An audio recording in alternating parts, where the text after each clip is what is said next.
Cerita berawal dari hamparan kebun jagung yang berada di kabupaten fiktif bernama Gatlin di negara bagian Nebraska, di mana daerah yang didominasi perkebunan jagung ini adalah tempat berkumpulnya sekelompok bocil yang memiliki pemahaman mengerikan terhadap agama. Kali ini mereka pun sudah menyiapkan seekor bagong untuk dijadikan ritual pengorbanan bagi Tuhan versi mereka. And there's not gonna be no harvest. Salah satu bocil mengaku jika dirinya adalah sang utusan yang selalu mendapatkan mimpi dari Tuhannya. Dari mimpinya tersebut, si bocil berkata bahwa semua orang tua adalah para pendosa yang harus dihukum. Maka dari itulah, ia ingin kota Gatlin menjadi kota suci yang terbebas dari para pendosa. The old ways of God. Is it so? Does say that a child shall lead. Si bocil berkata jika kelak tugasnya sudah selesai, akan terpilih lagi seorang utusan yang wajib para bocil ikuti. Dan inilah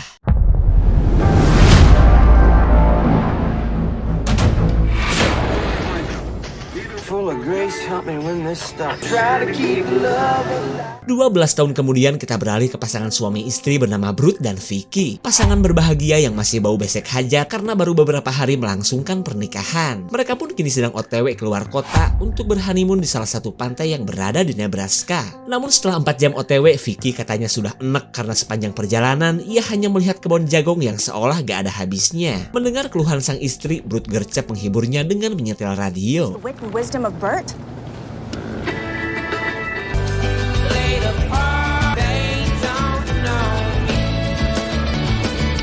She said I've driven so far. Brut gagal menghibur Vicky yang sudah tidak sabar ingin cepat sampai di kota tujuan. Namun ia dan suaminya sadar jika mereka harus melewati beberapa kabupaten lagi termasuk daerah Gatlin. Gatlin. It's about... Where does the almighty schedule say we have to go and... As far as I'm concerned, we can call.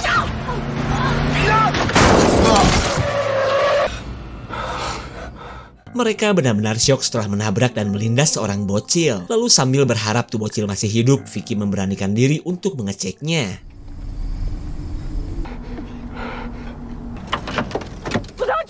Vicky terus nyerocos menyalahkan Brut yang kebanyakan ngomong daripada memperhatikan jalan. Sementara Brut langsung mengambil selimut setelah mendengar bocil yang ia tabrak katanya sudah meninggoy.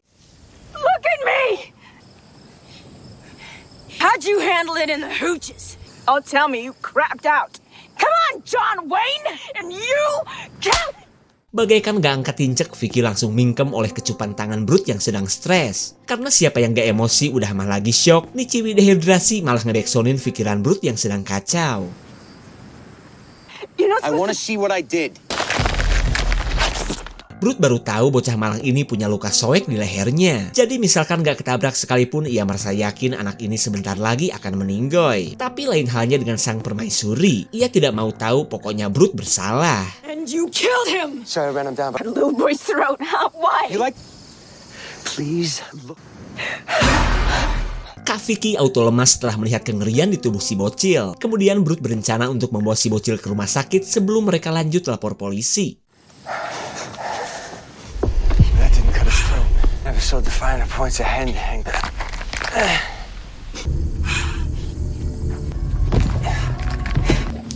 You want me to drive? Brut si mantan tentara merasa yakin ada sosok psikopat di sekitar sini yang telah membuat si bocil terluka sebelum ketabrak. Kemudian Brut menyuruh istrinya sembunyi di mobil, sementara ia akan mengecek sekitar untuk mencari si pelaku. And you better bug out shit anyway. At this point, I don't really care what you want. I wonder about that a lot. Scared, sir? It's fine, bud.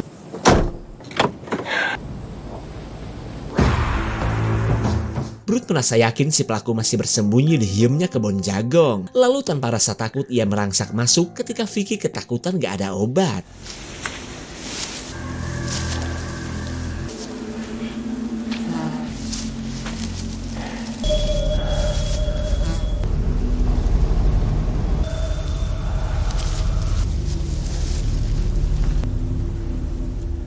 Keberadaan sebuah koper tentu saja membuat Brut penasaran, hingga ia pun berniat untuk membawanya ke mobil. Brut tidak sadar pelaku yang ia cari berada tepat di belakangnya. Tak lama kemudian mereka mendengar suara klakson sebagai kode dari Vicky agar Brut segera kembali.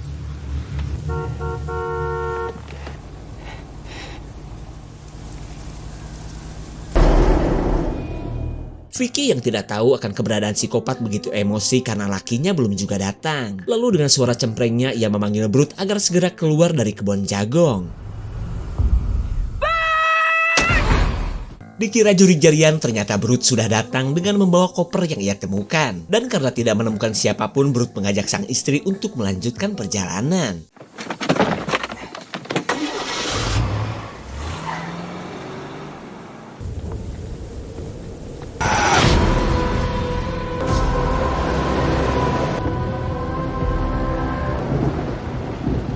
I was scared. Maybe someone was. That little boy was on foot, right? Dalam keadaan yang serba bingung, Brute berharap di kota Gatlin nanti ia bisa secepatnya menemukan rumah sakit. Sementara Vicky masih tidak habis pikir kok bisa-bisanya ada orang yang tega memperlakukan si bocil seperti itu. Kemudian Brute kepikiran dengan isi dalam koper, yang menurutnya bisa saja merupakan petunjuk tentang apa yang sebenarnya terjadi. Lalu ia menyuruh Vicky untuk membuka koper, hitung-hitung nyari kesibukan daripada banyak ngomong yang gak bermakna. Okay. Thanks.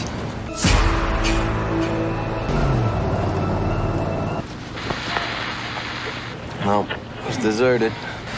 I think you see everything. The other knot's coming now.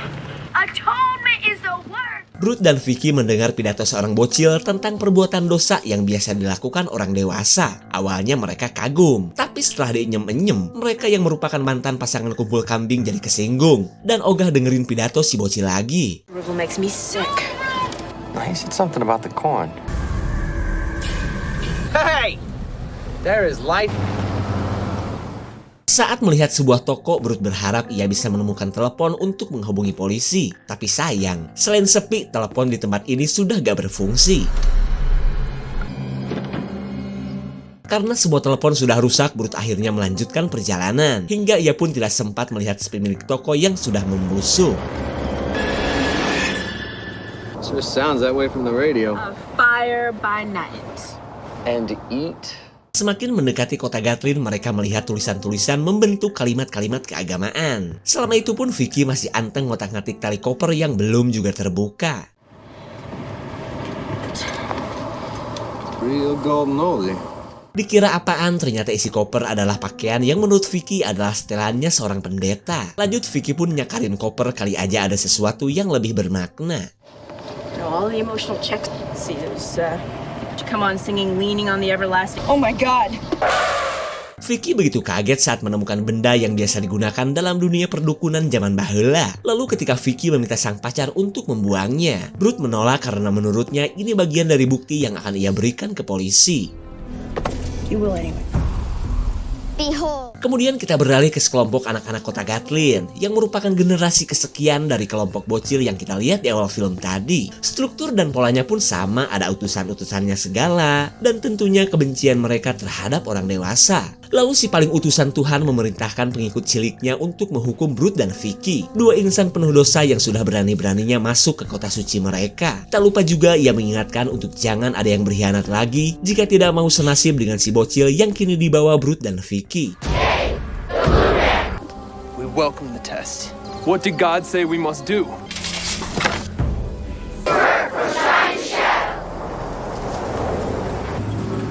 It stinks. Mereka kini tiba di kota Gatlin dengan pemandangan sambutan berupa kuburan. Dan seperti yang kita tahu, kota ini adalah pusat keberadaan dan penyebaran sekte Budalpik atau sekte budak Dajjal Pikasebelen.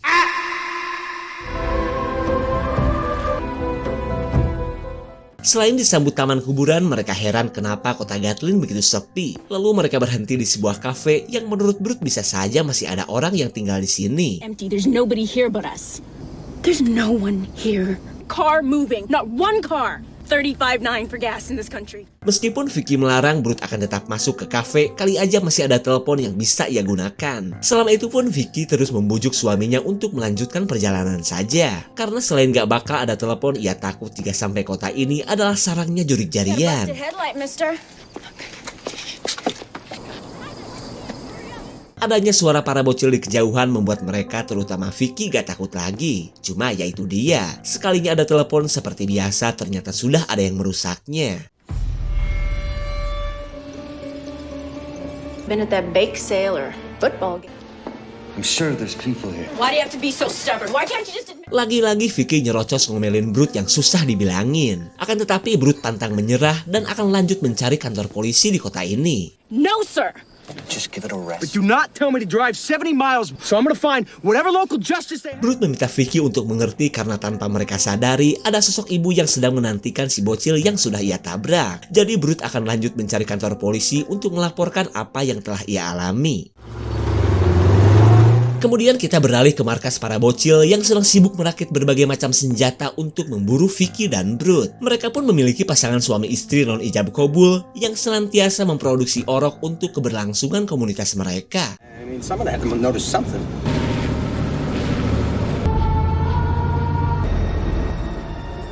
Mereka menemukan sebuah gereja yang menurut Brute tidak ada salahnya untuk ia cek. Kemudian Vicky memberikan waktu 10 menit jika memang Brute akan masuk ke dalam gereja. Dan jika lebih dari waktu tersebut, Vicky akan langsung pergi. 10 minutes. I've got my key. No more games. Give it back. Give it back. Bring my purse! Out in the jungle? Brute katanya sudah muak dengan kelakuan Vicky yang kini jadi sok ngatur. Sementara Vicky gak bosan-bosannya meminta Brute melanjutkan perjalanan karena ia bisa merasakan ada yang gak beres di kota ini. Hated them for years. I'm gonna find a phone booth, okay? Thing wrong here. I can feel it. Please. Not letting you push my buttons anymore. Bart, come back here! Bart! Bart!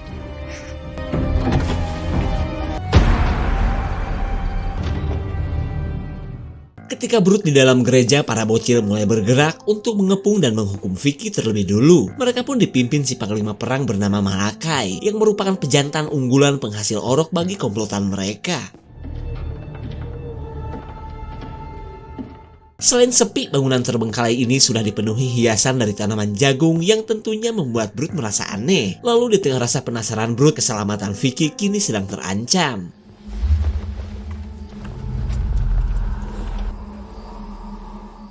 Dengan arahan si utusan, para bocil mulai menempatkan diri masing-masing. Hingga Vicky pun merasa para bocil ini punya niat jahat kepadanya.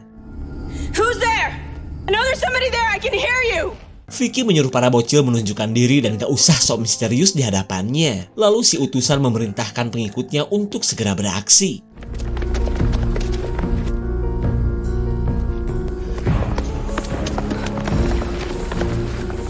God has provided the woman first.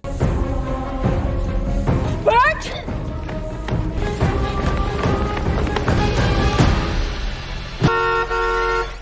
Vicky yang gak bisa kabur tidak bisa berbuat banyak selain memanggil Brute menggunakan klakson. Akan tetapi Brute yang sudah kesal terhadap istrinya mengabaikan kode dari Vicky yang ia pikir cuma ingin menyuruhnya keluar seperti sewaktu di kebun jagung. Lalu ketika Vicky terus-terusan minta tolong, Brute membaca sebuah tulisan tentang pengorbanan yang dipercaya bakal membuat tanah menjadi subur. What do you want? Malakai memberitahu bahwa ia tidak berniat untuk mengambil jasad si bocil. Tapi apa yang akan ia lakukan adalah demi kedamaian dan keberkahan di kota Gatlin.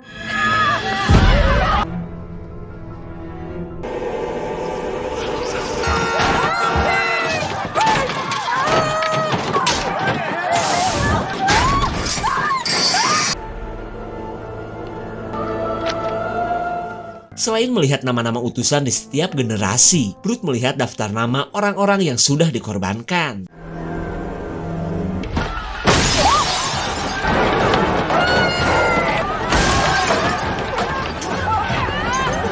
Would you like to pray? Malakai menyuruh Vicky untuk bersiap karena akan menjadi bagian dalam ritual agung mereka. Lalu Vicky gercep mengambil senjata milik suaminya.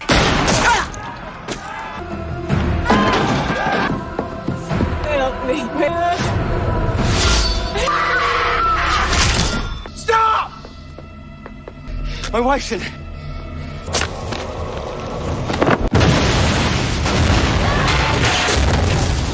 Ketika Brute menanyakan nasib istrinya, Malakai berkata jika waktu pengorbanan sudah dekat. Lalu karena tak mendapatkan jawaban, Brute mencari keberadaan Vicky yang ia pikir masih hidup.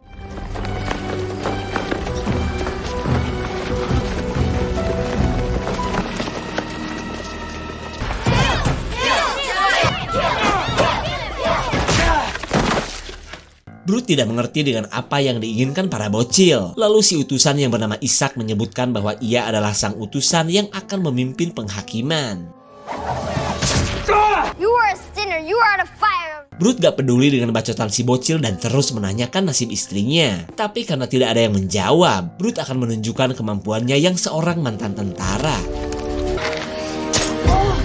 Para bocil lumayan gentar melihat Brut yang mampu menahan rasa sakit. Kemudian Brut penasaran di mana keberadaan orang tua para bocil yang bertingkah seperti pasukan Scoville ini. Where are your parents? In the corn. Remand your soul to God. I can take you, boy.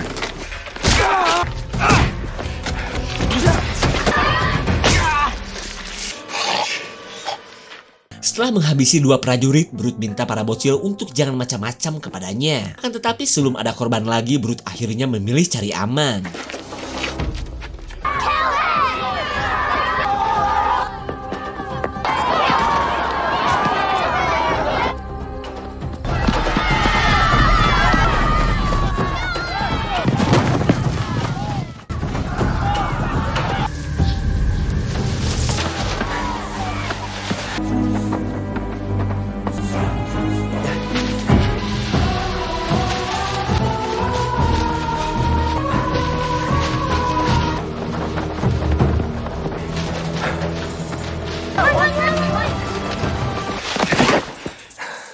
Di tengah pengejaran, Brut mendengar seorang bocil yang berpidato tentang ketuhanan yang menyimpang dan membagongkan. Tapi bagi Malakai, ia merasa yakin jika bocil ini kelak akan menjadi utusan selanjutnya. He passed right. Maybe the next prophet. You know it's not wise.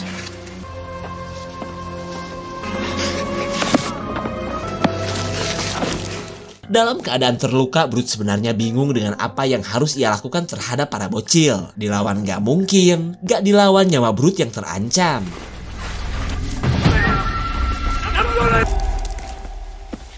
No, Peter and I were here first.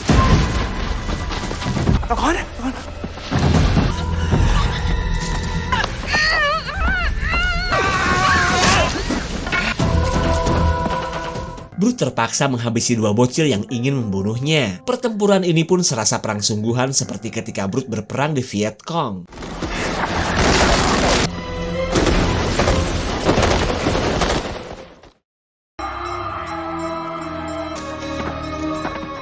Setelah gagal menemukan Brut, para bocil berkumpul di sebuah lokasi yang biasa digunakan untuk arena persembahan. Di saat itu pula, Brut sedang berusaha mencari jalan keluar dari ladang jagung yang super luas ini.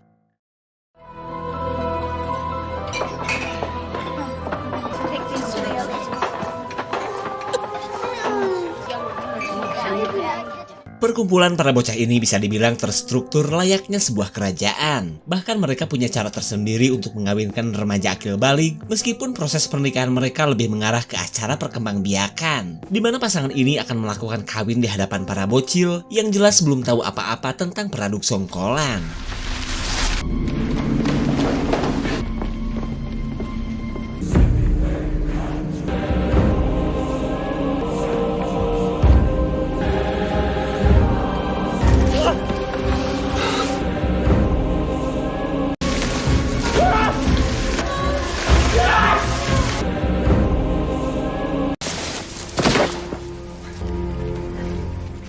Brut bingung harus pergi ke arah mana untuk bisa keluar dari ladang jagung. Lalu ia akan menggunakan posisi bintang untuk berjalan ke arah barat sampai ia tiba di jalan utama.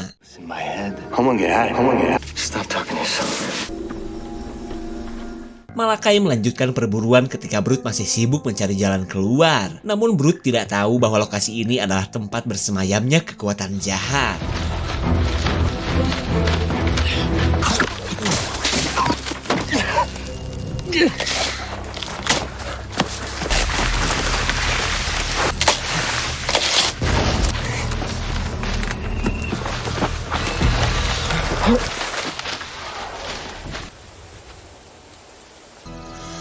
Oh my God.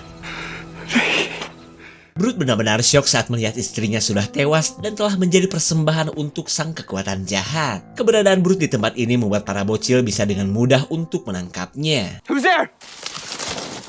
Come out here!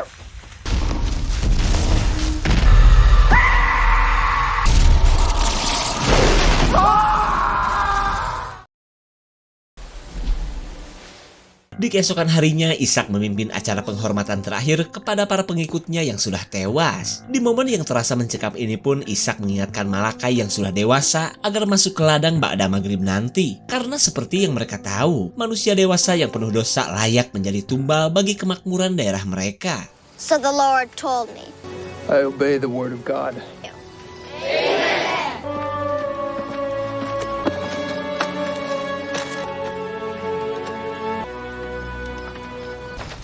Scarecrow!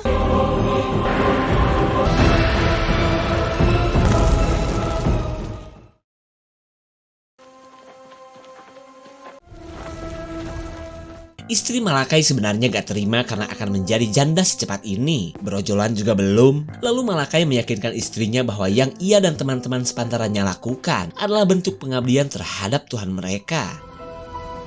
It's night now. Goodbye, Malachi.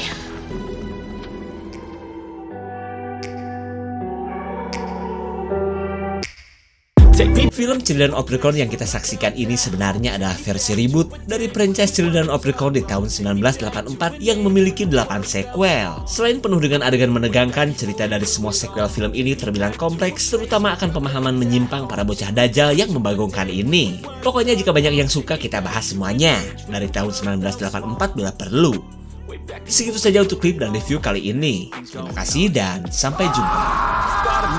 Take me back to a place where I felt at home. Take me back to a day when we weren't alone. Take me back to an age when